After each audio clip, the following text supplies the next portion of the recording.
Good morning प्यारे विद्यार्थियों। हमारा जो चैप्टर चल रहा है वो चल रहा है भारत के भौतिक स्वरूप का। भारत के भौतिक स्वरूप को हमने सुविधा की दृष्टि से, अध्ययन की दृष्टि से 6 भागों में विभाजित किया था। कितने भागों में विभाजित किया था? 6 भागों में विभाजित किया था, जिसके तहत हमने इसको विभिन्न भागों में बांटा और उनको अलग अलग विभाजन के आधार पर इसको समझने का प्रयास किया। जैसे जैसे आपको पढ़ाया जा रहा है वैसे वैसे क्या है, आप साथ में क्या है अध्ययन करते रहें और उसके साथ साथ प्रॉपर नोट्स तैयार करें, जिससे क्या है आपकी तैयारी और अधिक अच्छी होती रहेगी। और तैयारी अच्छी होने के कारण क्या है कि दोबारा जब आप रीड करोगे तो आपको पढ़ने में, समझने में बिल्कुल भी परेशानी, समस्याओं का सामना नहीं करना पड़ेगा, क्योंकि अपने जो चैप्टर है वो लगातार बढ़ते जा रहे हैं और प्रीवियस अपने जो कंप्लीट हो गए चैप्टर उनकी तैयारी भी साथ साथ में क्या है हम करते रहेंगे, तो पीछे वाले चैप्टर भी अपने क्लियर है वो रहेंगे, वो हम भूलेंगे नहीं। तो आज हमें हमारे जो भारत का भौतिक स्वरूप है इसके तहत कुछ आगे के जो बिंदु है उनके बारे में विस्तार से चर्चा करेंगे। बात आती है भारतीय प्रायद्वीपीय की सबसे ऊंची चोटी कौन सी है। भारतीय प्रायद्वीप है उसकी सबसे ऊंची चोटी कौन सी है और उसकी ऊंचाई कितनी है। इसके साथ ही यहाँ पे और भी बहुत सारी क्या है कि चोटियाँ पाई जाती है, उनका विस्तार देखने को मिलता है, लेकिन जो सबसे अधिक ऊंची चोटी है वो है अन्नामलाई। कौन सी है? अन्नामलाई है, वो भारतीय प्रायद्वीप की सबसे ऊंची चोटी है। क्वेश्चन ये बनेगा आपके लिए कि भारतीय प्रायद्वीप की सबसे ऊंची चोटी कौन सी है, ध्यान रखना अन्नामलाई है वो सबसे ऊंची चोटी। अब बात आती है इस चोटी की ऊंचाई कितनी है, तो ध्यान रखना इस चोटी की जो कुल ऊंचाई है वो है 2695 मीटर। कितनी ऊंचाई है इसकी? 2695 मीटर है वो अन्नामलाई जो चोटी है प्रायद्वीपीय पठार की सबसे ऊंची चोटी की लंबाई है। बात करते हैं ऊंचाई है। दक्कन के पठार का जो उत्तरी भाग है वो किसका बना है? दक्कन के पठार का जो उत्तरी भाग है वो किस चीज से बना है, तो ध्यान रखना प्रमुख रूप से जो लावा प्रवाह होता है, लावा प्रवाह होता है उसके द्वारा क्या है कि दक्कन के पठार का उत्तरी भाग बना हुआ है। अब आती है कि इसको किस नाम से प्रमुखतः जाना जाता है, किस नाम से इसको प्रमुखतः प्रसिद्ध है, तो ध्यान रखना जो दक्कन ट्रेप है के नाम से क्या है दक्कन के पठार के उत्तरी भाग को प्रमुखतः जाना जाता है। किससे बना है ये? लावा प्रवाह से बना है और इसका प्रचलित नाम क्या है? इसका प्रचलित नाम है दक्कन ट्रेप, इसको कहते हैं। अब बात आती है कि दक्कन का ट्रेप का जो निर्माण है वो प्रमुखतः किस प्रक्रिया के द्वारा हुआ है, किस प्रकार से इसका निर्माण हुआ है, इसके बारे में बात करते हैं। तो ध्यान रखना उत्तर की ओर प्रवाहित होने के दौरान प्रायद्वीपीय पठार पर ज्वालामुखी क्रिया के द्वारा, जो उत्तर की ओर से जो प्रवाहित होता है और उसके बाद में प्रायद्वीपीय प्रक्रिया के द्वारा इसमें जो ज्वालामुखी जो उत्पन्न होती है उसके द्वारा किसका निर्माण हुआ है? दक्कन ट्रेप का निर्माण हुआ है। किसका निर्माण हुआ है? दक्कन ट्रेप का निर्माण हुआ है। बात आती है कि जो दक्कन ट्रेप का जो प्रमुख क्षेत्र है, प्रमुख जो विस्तार है वो प्रमुख रूप से भारत के कौन कौन से राज्यों में है। किसका विस्तार? दक्कन ट्रेप के प्रमुख क्षेत्र है वो भारत में कौन कौन से हैं और उसका विस्तार कौन कौन से राज्य में भारत के बताया गया है। तो ध्यान रखना प्रमुख रूप से महाराष्ट्र, गुजरात, कर्नाटक और मध्य प्रदेश, इन 4 राज्यों में क्या है कि दक्कन के पठार का प्रमुखतः ट्रेप का क्षेत्र का विस्तार भारत में बताया गया है। बात आती है कि प्रायद्वीपीय पठार है उसकी प्रमुख नदियां कौन कौन सी है, तो ध्यान रखना प्रायद्वीपीय पठार की प्रमुखतः 3 प्रमुख नदियां बताई गई है। कितनी प्रमुख नदियां बताई गई है? 3 प्रमुख नदियां बताई गई है। अब बात 3 नदियां कौन कौन सी है, तो ध्यान रखना गोदावरी, कृष्णा और कावेरी। कौन कौन सी 3 प्रमुख नदियां हैं? गोदावरी, कृष्णा और कावेरी, ये 3 प्रमुख नदियां हैं। किसकी प्रमुख 3 नदियां? प्रायद्वीपीय पठार की प्रमुख नदियां बताई गई है। बात आती है कि ये नदियां हैं ये पूर्व की ओर बहती हुई कहां पे जाके गिरती है? गोदावरी, कृष्णा और जो कावेरी नदियां हैं ये पूर्व की ओर बहती हुई बाद में कहां पे जाके गिरती है, कहां पे जाके मिलती है, तो ध्यान रखना ये बंगाल की खाड़ी में जाके गिरती है। कौन कौन सी नदियां? गोदावरी, कृष्णा और कावेरी। बात आती है कि नर्मदा और तापी प्रायद्वीपीय नदियां किस दिशा की ओर बहती है? नर्मदा और तापी जो नदियां प्रायद्वीपीय पठार की ये किस दिशा की ओर बहती है, तो ध्यान रखना प्रमुख रूप से ये पश्चिम की ओर बहती है। कौन कौन सी नदियां? नर्मदा और ताप्ती। किसकी है ये? प्रायद्वीपीय पठार की। बात आती है कि नर्मदा व तापी है ये कौन से सागर में जाके गिरती है? नर्मदा और तापी जो नदियां हैं प्रायद्वीपीय पठार की, ये कौन से स्थान पे जाके गिरती है? तो प्रमुख रूप से ये अरब सागर में जाके गिरती है। इस प्रकार हमने इसकी नदियों की बात की। कुछ नदियां तो कहाँ गिरती है? बंगाल की खाड़ी में जाके गिरती है, और कुछ नदियां हैं ये कहाँ जाके गिरती है? अरब सागर में जाके गिरती है। तो इसका एक विशेष महत्व है प्रायद्वीपीय नदियों के पठार का। बात आती है आगे कि भारतीय मरुस्थल की, कि भारत का जो मरुस्थल है वो किस प्रकार का है, और किस प्रकार का होने के साथ साथ क्या है कि यहाँ वर्षा किस प्रकार की रहती है, यहाँ के जो पेड़ पौधे हैं, वनस्पतियां हैं, किस प्रकार की रहती है, यहाँ की जो जलवायु है वो कैसी होती है। तो इसके बारे में हम विस्तार से चर्चा करेंगे, विस्तार से समझने उसका प्रयास करेंगे। किसको? भारतीय मरुस्थल को। बात आती है कि जो थार का जो मरुस्थल है वो कहाँ स्थित है। सबसे पहली बात यह आती है कि थार के मरुस्थल का जो विस्तार है, जो स्थित है, ये कहाँ पे है? तो ध्यान रखना, प्रमुख रूप से अरावली पहाड़ियों की पश्चिमी किनारे पर। कहाँ पे स्थित है ये? अरावली पहाड़ियों के पश्चिम का जो किनारा है वहां पे थार का मरुस्थल स्थित है। क्वेश्चन ये बनेगा आपके लिए कि थार का जो मरुस्थल है वो कहाँ स्थित है? तो ध्यान रखना, प्रमुख रूप से अरावली की पहाड़ियां कि पश्चिम किनारे पे स्थित है क्या? थार का मरुस्थल। बात आती है यहाँ बालू के टिब्बे से ढका मैदान है। ये किससे ढका मैदान है?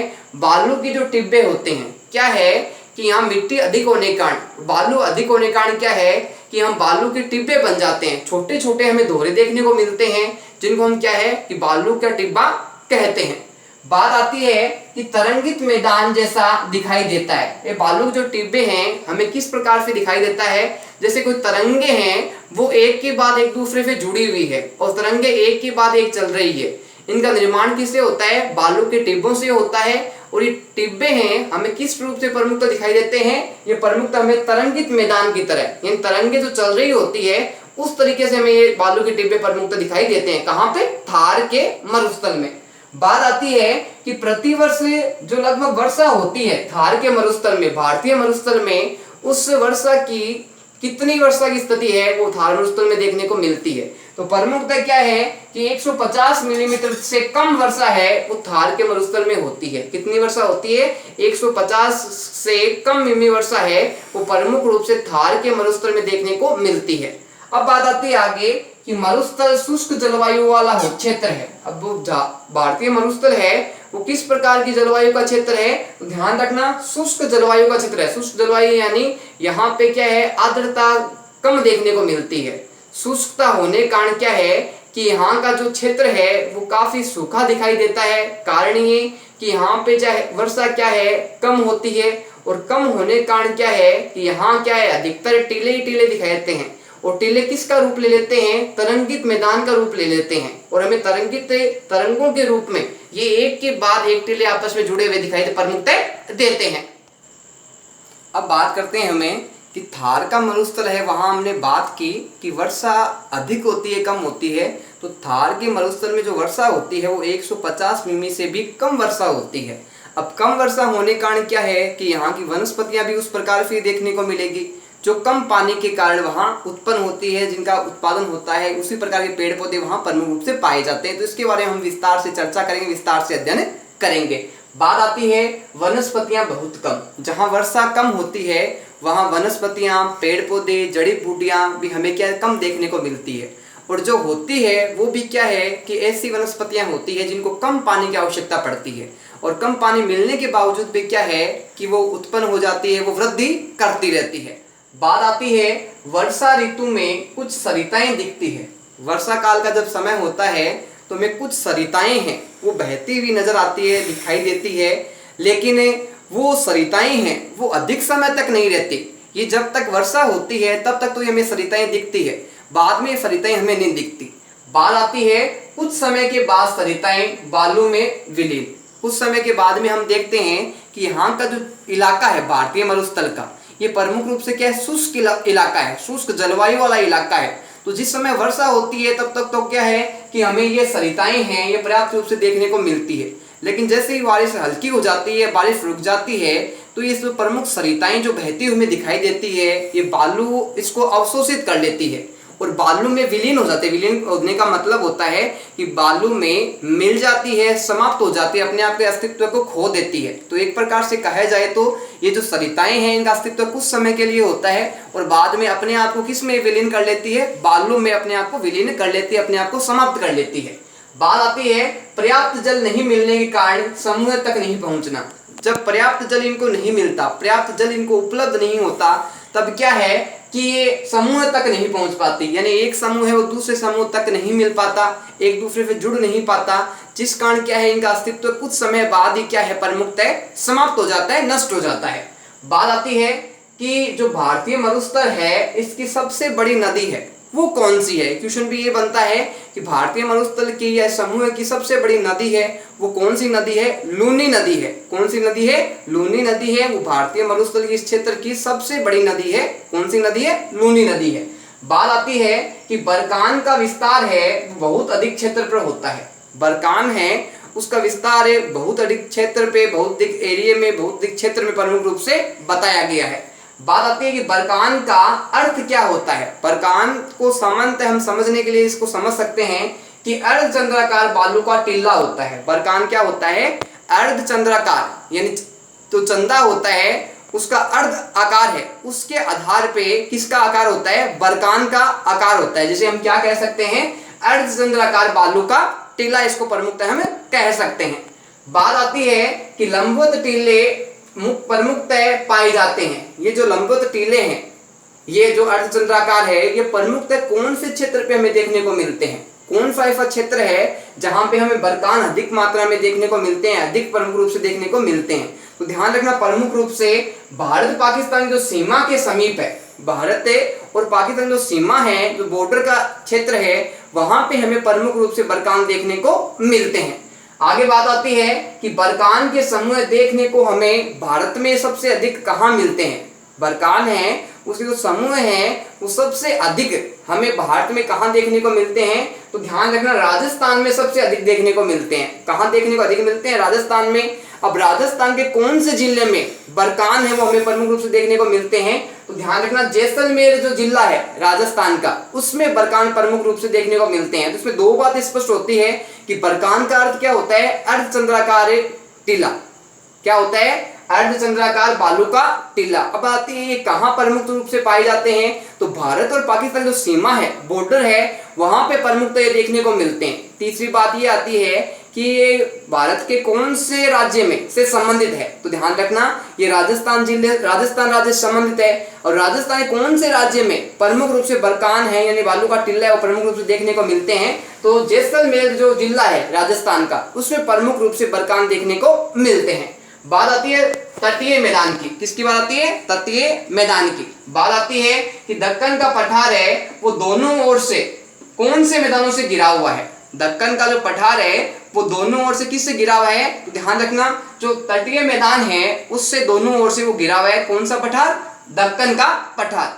बात आती है पश्चिमी तटीय मैदान है, उनका जो विस्तार है वो भारत के कौन कौन से राज्यों में है। जो अपने पश्चिमी तटीय मैदान है उनका विस्तार भारत के प्रमुख राज्यों में है। प्रमुख राज्य कौन कौन से, गुजरात, महाराष्ट्र, गोवा, कर्नाटक और केरल। इन 5 राज्यों में जो पश्चिमी तटीय मैदान है उनका विस्तार है वो पर्याप्त रूप से देखने को मिलता है। बात आती है पश्चिमी तटीय मैदान है वो सर्वाधिक चौड़ा है वो कौन सी दिशा में है। सर्वाधिक जो विस्तार है, चौड़ापन है, इसका कौन सी दिशा में है। तो उत्तर दिशा में पश्चिमी तटीय मैदान है वो सर्वाधिक है, विस्तृत है, फैला हुआ है। बात आती है पश्चिम तटीय मैदान है वो संकरा यानी छोटा है, वो प्रमुख रूप से कौन सी दिशा में है। तो प्रमुख रूप से जो छोटा है वो दक्षिण दिशा में। इस प्रकार उत्तर दिशा में तो क्या है कि ये बहुत अधिक बड़ा है, जबकि हम बात करें कि तटीय मैदान है वो संकरा कौन सी दिशा में है। तो संकरा प्रमुख रूप से दक्षिण दिशा में है। इस प्रकार एक कुछ बातें स्पष्ट होती है कि हमने बात की आज थार के मरुस्थल की, कि थार के मरुस्थल में प्रमुख रूप से क्या है कि वर्षा कम देखने को मिलती है। और वर्षा कम देखने के मिलने के कारण यहाँ की जो जलवायु है वो किस प्रकार की है, शुष्क जलवायु है। और शुष्क जलवायु होने के कारण यहाँ क्या है, प्रमुख रूप से हमें जो रेत के टीले हैं वो प्रमुख रूप से देखने को मिलते हैं। और इन टीलों को किस नाम से जाना गया है, अर्धवर्ताकार बालू का टीला इनको कहा गया है। इनके प्रमुख क्षेत्र कौन कौन से हैं, जो भारत और पाकिस्तान जो सीमा है उनका प्रमुख क्षेत्र इनको बताया गया है। और जैसलमेर में प्रमुख रूप से क्या है, ये टीले देखने को मिलते हैं। हमने बात की तटीय मैदान की, तटीय मैदान है वो क्या है कि उत्तर में तो क्या है अधिक बड़े रूप से विस्तृत रूप से देखने को मिलते हैं, जबकि बात करें हमें कि संकरा क्षेत्र कौन सा इनका, तो दक्षिण में जो तटीय मैदान है उनका संकरा क्षेत्र छोटा क्षेत्र देखने को प्रमुखतः मिलता है।